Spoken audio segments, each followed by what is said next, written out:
харидем як телефони нав барои ки качествои видео нахстар шавад. Мехостум ки як абзори кӯтоҳака кунам, дар бораи телефон гап намезанам, барое ки ман ҳатто нахондум ки телефон кадом функсияш нахстар, кадом функсияш беҳтар. Ман интерес доштам танҳо дар камера, барои ҳамин хондам ки кадом камера нахстара. Чанд отзиве биромад ки ҳамин Huawei P40 Pro беҳтар ай Samsung. Барои ҳамин мехостам ки қачшмо якҷоя ҳозир гирифта кушоем ша.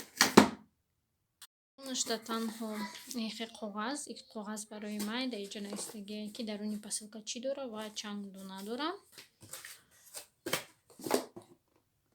И худи телефон.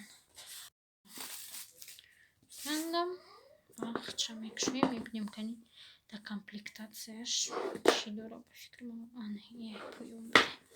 Ин коробка буд хеле флайер. И флайер агар ки ман хоҳам телефона страховка кардан, вақте ки шикана, гум шава, дазан шава, шудем мегирем. Ира мекашем. Обратную сторону. Мекунем ша мада главный буд камера. Гирён мешавам. Даваем як тараф ва мебинем ки буд чӣ дора коробкаи. Барои сим-карта, китобош, зарядник, USB, конечно.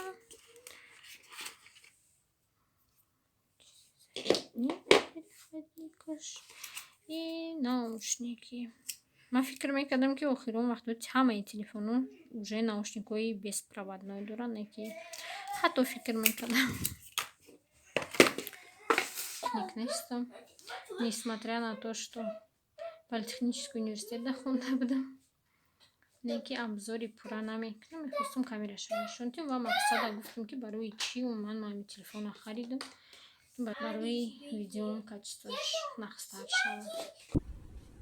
Ман съёмка кардистам уже ай камераи Huawei, телефона гирём кардам, гуфтам камераша бинам, дар назар нужно под себя ҳамин настройкаша таврӣ кардан ки мада чӣ дар борай, кадом эффект дар борай. Ки фикр мекунам ки беҳад хушбу. Салому алайкум дӯстон. Мехостам ки ай давоми ҳамин видео камтарак обзори майда кунам, барое ки дар Сатурн вақте ки будам гуфта будам ки стабилизатори ман мебиёяд, стабилизатор дар иҷае. Мехостам ки бигӯм ки ман чӣ гирифтам барои съёмка. Гирифтам якумаш ки чӣ хеле ки мебинед лампа, чтобы отражениеро соз кунам, лампаро мешавам регулировка кардан. Пас вот мехостам ки як камтарак обзор кунам. Чӣ хеле ки гуфтам ки стабилизатор дар коробкаи калоне. Мутаассифона стабилизатор мода нашид, барое ки беҳад калона. Вақте ки овардам коробкаша задам, даже наметавонам қатъи хеле майдо гаштан. Ай ида майдаша гирифта будам, наметавонам биромадан ашам съёмка карданда. Барои ҳамин гуфтам ки биёи стабилизаторро викунам. Не ки эффекти стабилизатор беҳад наст, он прям на самом деле вот так вот берёт и стабилизирует, да, меқапашам хеле чанд қаи ки камераро ҷунбони наҷунбони ҳамо объекта меқапа. Ин стабилизаторро печондам, барои ҳамин натонистам дига нишон додан. Уже ҳама ҷош непоёнда маҳкамай, пага бояд биёян ай хона баранд ша.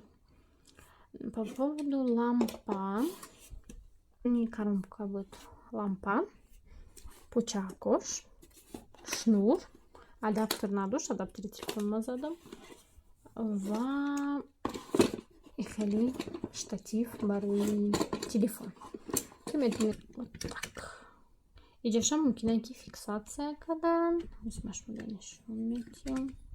Ина ҳамаша мешава фиксация кардан. Почакша иҷои танаи меқапидагии танаша ва телефона бараки мешава мондан.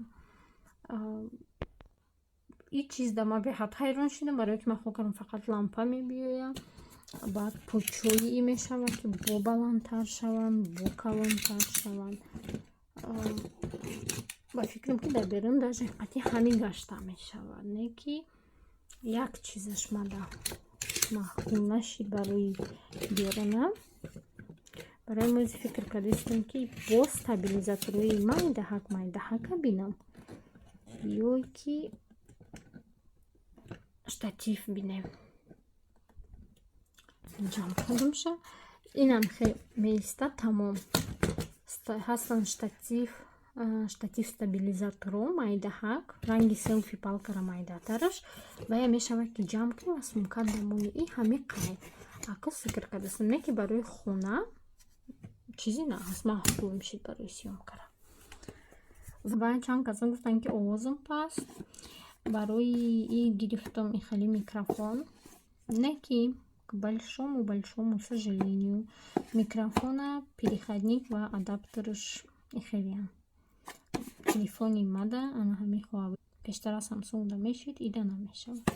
барои ҳамин ман ҳозир даромадам Amazon аҳисари нав як микрофон заказ кардам ки иҷаш боша барои Huawei ва заказ кардам дута переходник. мебинам агар имрӯза меброяд бе микрофон телефони ҳозира. якум се видеом аст видеои шиносшавӣ пухтупаз ман гирифта будам дар инаи Samsung. И Samsung A6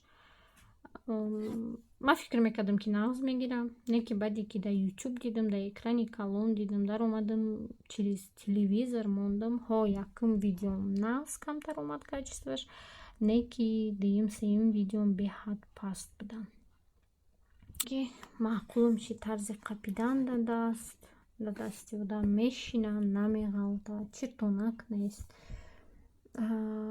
ва ҳамуҷа гуфтам ки ман телефонам нахондам ҳеҷ чизша нахондам ман фақат дар бораи камераш хондам.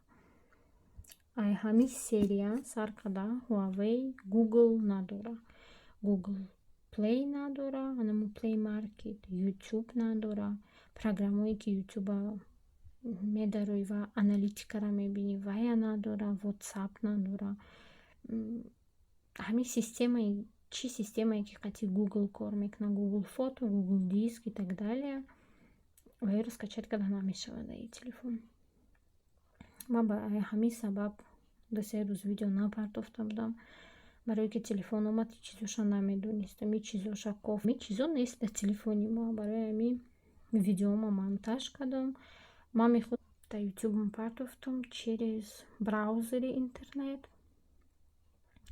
метавонам ки камтарак нархоша бигӯм шояд ки ягон кас дар Германия боша барое ки вақте ки ман даромада мехостам бинам ки блогерои дар Германия будагӣ қати чӣ монтаж мекунанд, қати чӣ кор мекунанд, қати чӣ съёмка мекунанд наёфтам.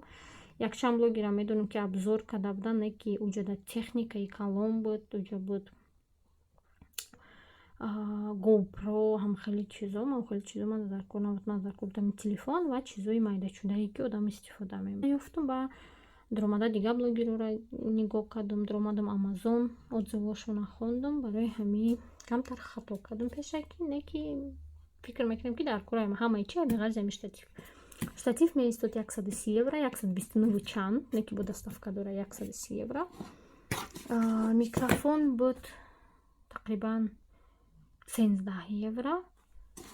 лампа буд 25 ёки 26 евро. нархи телефонаи мистер Сатурн гуфтам.